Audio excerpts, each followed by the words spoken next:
You ask Tiger to solve. This deals with linear equations with one unknown. The final result is x equals -7. Let's solve it step by step. Simplify the expression. Expand the parentheses. Simplify the arithmetic. Group all x terms on the left side of the equation.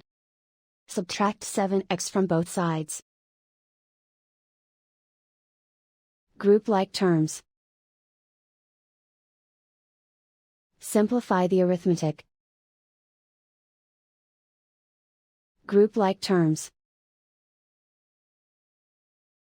Simplify the arithmetic.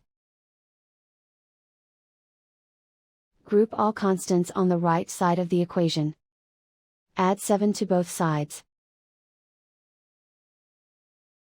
Simplify the arithmetic.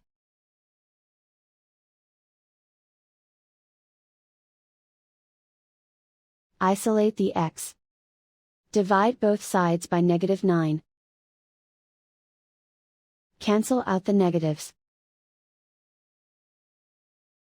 Simplify the fraction.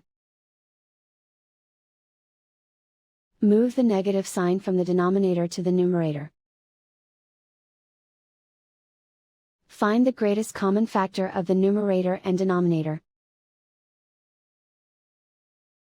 Factor out and cancel the greatest common factor. And so the final result is x equals -7.